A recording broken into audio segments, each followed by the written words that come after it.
উপস্থিতি আজকের প্রোগ্রামের এ পর্যায়ে বক্তব্য নিয়ে আসছেন জ্ঞান অর্জন চরিত্র গঠন ইসলামী সমাজ বিপ্লবের তত্ত্বাবধায়ক কাফেলা বাংলাদেশ ইসলামী ছাত্র মজলিসের কেন্দ্রীয় প্রতিনিধি পরিষদ সদস্য এবং সিলেট মহানগর সভাপতি মোহাম্মদ মিজানুর রহমান।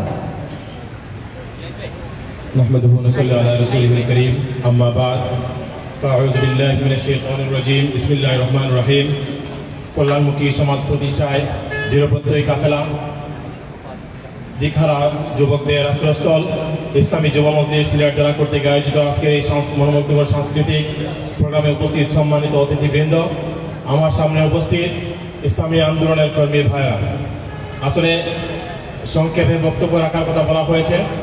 আসলে আমরা এই মুহূর্তে দাঁড়িয়ে মনে পড়ছে আমাদের 2000 ছাত্র জনতার আত্মহতির বিনিময়ে আমরা যে জুলাই বিপ্লবে আমরা যে স্বাধীনতা পেয়েছি, সেই স্বাধীনতার কথা। প্রিয় ভাইরা, আমরা যারা ইসলামী বিপ্লবে বিশ্বাসী, আমরা যারা ইসলামী আন্দোলনের কর্মী, আমরা বিশ্বাস করি ইসলামী বিপ্লব ব্যক্তি রেখে কখনোই শান্তি প্রতিষ্ঠা করা সম্ভব নয়। তাই ইতিমধ্যে প্রমাণিত হয়েছে 1971 সালে, আবারও প্রমাণিত হয়েছে 1926 সালের 5 আগস্টের মধ্য দিয়ে। প্রিয় ভাইরা, এদেশকে ডি-ইসলামাইজেশন করার জন্য পাশ্চাত্য এবং গাদাবাবুরা থাকছে, ইসলামী রাজনীতি যারা করছে, ইসলামী রাজনীতিওয়ালাদেরকে মাইনাস করে তারা প্রভুগিরি করার জন্য তাদের নীতি নির্ধারণ করে ক্ষমতায় বসানোর গভীর ষড়যন্ত্র হচ্ছে। আজকে ইসলামী যুব মজলিসের প্রোগ্রাম থেকে আমরা কঠিন হুঁশিয়ারি করে দিচ্ছি, 111-এর মতো আবার দুঃস্বপ্ন দেখবে না ইনশাআল্লাহ। এবার ইসলামী বিপ্লবের কর্মীরা জেগে উঠবে যদি কোনো গভীর ষড়যন্ত্র চলে। এরপরে আমার সংক্ষিপ্ত উপদেশ করছি। আসসালামু আলাইকুম। এ পর্যায়ে মঞ্চে আসন গ্রহণ করার জন্য আমি অনুরোধ করছি খেলাফত মজলিস সিলেট জেলা শাখার সংগ্রামী সহ সাধারণ সম্পাদক জনাব মাওলানা অলিউর রহমান সাহেবকে। প্রিয় উপস্থিতি, এ পর্যায়ে বক্তব্য নিয়ে আসছেন ইসলামী যুব মজলিসের কেন্দ্রীয় নির্বাহী সদস্য যুবনেতা জনাব মোহাম্মদ শাহিন। ইসলামী যুব মজলিস সিলেট জেলা শাখা কর্তৃক আয়োজিত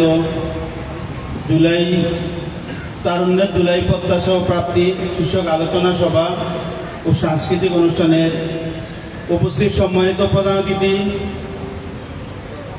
3 নং আসনের মাটি ও মানুষের নেতা আলহাজ দেলোয়ার হোসেন উপস্থিত রয়েছেন। আজকে সিলেট মহানগরী যুব মজলিসের সংগ্রামী সভাপতি জাকারিয়া আল হাসান, এছাড়াও আরো অন্যান্য অতিথিবৃন্দ, ইসলামী যুব মজলিসের জেলা দায়িত্বশীল বৃন্দ এবং আজকের এই অনুষ্ঠানের সংগ্রামী সভাপতি আহমদ মাহফুজ আদনান সহ অন্যান্য সুধীবৃন্দ।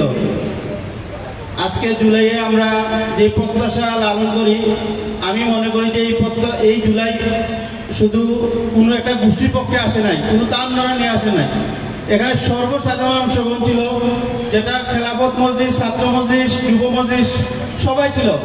কিন্তু আমরা বর্তমানে কি দেখতে পাই, কিছু গোষ্ঠী যাচ্ছেন যে তারা মনে করছেন যে জুলাই শুধু তাদের, এবং জুলাইয়ের আন্দোলনটা যেভাবে হয়েছিল যে এই দেশ থেকে যত ধরনের অন্যায় অবিচার এবং তার উত্তর এবং বর্তমান গভর্নমেন্টকে এই আশা নিয়ে এখানে বসানো হয়েছিল। কিন্তু বর্তমানে আমরা কি দেখতে পাই, যে প্রত্যাশা তাকে বসানো হয়েছিল সেটা কিছুই হয়নি, বিন্দুমাত্র হয়নি। তাই আমি মনে করি এর সংস্থার প্রয়োজন। ইসলামী যুব মজলিস, ছাত্র মজলিস, খেলাফত মজলিস এবং শ্রমিক মজলিস এর লক্ষ্যে কাজ করতে যাচ্ছে। এবং আমাদের সামনে উপস্থিত আজকে যে প্রধান অতিথি আলহাজ দেলোয়ার হোসেন ভাই, এই 3 নং আসনে মাটি ও মানুষের নেতা, আমরা যদি ইনসাফপূর্ণ এবং ইসলামী সমাজ বিপ্লবের একজন যোগ্য কর্মী হিসেবে দেখতে পাই, তাহলে আলহাজ দেলোয়ার হোসেন ভাই আছেন। আমি বলতে চাই, যারা দক্ষিণ সময় এখানে জনশক্তি আছেন, মানুষ আছেন, আপনারা দেলোয়ারের উপর আপনাদের বিশ্বাসের একটা রেখে দেখুন, ইনশাল্লাহ এই 3 নং আসনকে একটি মডেল শাখায় পরিণত করা হবে, মডেল আসনে পরিণত করা হবে। এই আশাবাদ ব্যক্ত করে আমার কথা এখানে শেষ হচ্ছে। এবং ইসলামী যুব মজলিস ইসলামী আন্দোলন সবসময় ছিল, থাকবে এবং সবসময় কাজ করে যাবে, এই আশাবাদ ব্যক্ত করে এখানে শেষ করছি।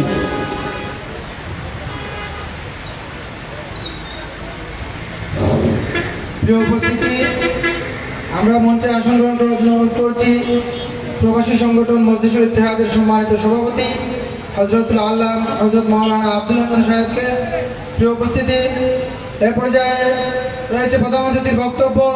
প্রধান অতিথির বক্তব্য নিয়ে আসছেন গণমানুষের সংগঠন খেলাফত মজলিস সিলেট জেলা শাখার সংগ্রামী সাধারণ সম্পাদক দক্ষিণ সুরমা ফেলসুগঞ্জ বালাগঞ্জের কৃতি সন্তান, এই অঞ্চলের মাটি ও মানুষের নেতা, জননেতা আলহাজ হযরত মাওলানা দেলোয়ার হুসাইন।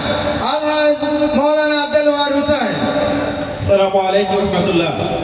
ইসলামী যুব মজলিস সিলেট জেলা শাখা কর্তৃক আয়োজিত আজকের এই তারুণ্যের জুলাই প্রত্যাশা প্রাপ্তি শীর্ষক আলোচনা সভা এবং সাংস্কৃতিক অনুষ্ঠানের সম্মানিত সভাপতি, উপস্থিত সম্মানিত অতিথিবৃন্দ, প্রিয় যুবক ভাইরা, আমি অত্যন্ত সংক্ষিপ্ত দুটি কথা বলে বক্তব্য শেষ করবো। কারণ আজকে আপনারা যেখানে এসেছেন, আপনারা সবাই ইসলামিক গান শোনার জন্য এসেছেন।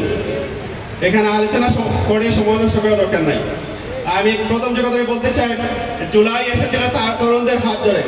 এদেশের তরুণরা জেগে উঠছিল জুলুমের বিরুদ্ধে, এদেশের তরুণরা জেগে উঠছিল জালিমের বিরুদ্ধে, অন্যায় অবিচারের বিরুদ্ধে, ঘুষ দুর্নীতির বিরুদ্ধে, গুম খুনের বিরুদ্ধে, অনৈতিকতার বিরুদ্ধে, বিচারহীনতার বিরুদ্ধে।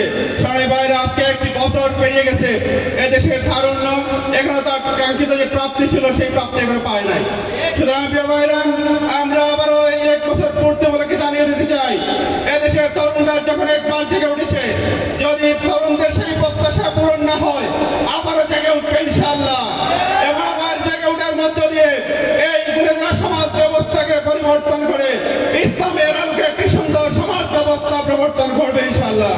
সংগ্রামী ভাইরা, আমি দ্বিতীয় জায়গায় বলবো, এই চত্বরে আসার পর আজকে আমার স্মরণ হলো, আজকে কয়েক বছর আগে যারা দক্ষিণ সুরমা মানুষ আপনারা সবাই জানেন, এই ফ্যাসিস্ট শেখ হাসিনা সরকারের এই এলাকার যিনি পার্লামেন্ট মেম্বার ছিলেন, উনি ওনার রাতের বুটে বিজয় হওয়ার পরে চত্বরে একটি সাংস্কৃতিক অনুষ্ঠান আয়োজন করেছিলেন। এবং সেই অনুষ্ঠানে অশ্লীল বেহায়াপনার মধ্য দিয়ে মানুষকে অপর সংস্কৃতির দিকে ধাবিত করার জন্য একটি সাংস্কৃতিক অনুষ্ঠান হয়েছিল। এমপি সাহেব সহ এখানে ছেলে মেয়ে মিলে নাচানাচি করেছেন। প্রিয় ভাইয়েরা, আজকে কয়েক বছরের ব্যবধানে উনি সহ সেই অনুষ্ঠানে যে এমপি সাহেব ছিলেন, সেই শ্রোতা ছিলেন, যারা গায়ক গায়িকা ছিলেন, কেউ আর দেশে নাই। সবাইকে এই দেশ ছেড়ে পালাতে হয়েছে। কিন্তু তখন ইসলামের পক্ষে কথা বলার জন্য মানুষ এই এলাকায় ছিল। জুলাই অভ্যুত্থানের সময় ইসলামের পক্ষে কথা বলার মানুষ ছিল। আগামী দিনে ইনশাআল্লাহ ইসলামের পক্ষে কথা বলার মানুষ এই অঞ্চলে থাকবে। সংগ্রামী ভাইরা, সুতরাং ইসলামের সে আগেও ছিল, এখনো আছে। ইসলাম প্রতিষ্ঠার পূর্ব পর্যন্ত এদেশের তারুণ্য স্তম্ভিত হবে না ইনশাআল্লাহ। সংগ্রামী ভাইরা, আসুন আজকের এই সুন্দর ইসলাম অনুষ্ঠানের মধ্য দিয়ে তরুণদেরকে আমি আহ্বান জানাবো, আমরা আমাদের তারুণ্যদীপ্ত সেই জোশ নিয়ে আবারও জেগে উঠে এই সমাজ ব্যবস্থাকে পরিবর্তন করে ইসলামের আলোকে একটি সুন্দর সমাজ ব্যবস্থা মানুষকে উপহার দেই, সেই প্রত্যাশা ব্যক্ত করে সবাইকে আন্তরিকভাবে জানাতে প্রবেশ করছি। আল্লাহ হাফেজ। বাংলাদেশ জিন্দাবাদ, ইসলামী যুব মজলিস জিন্দাবাদ।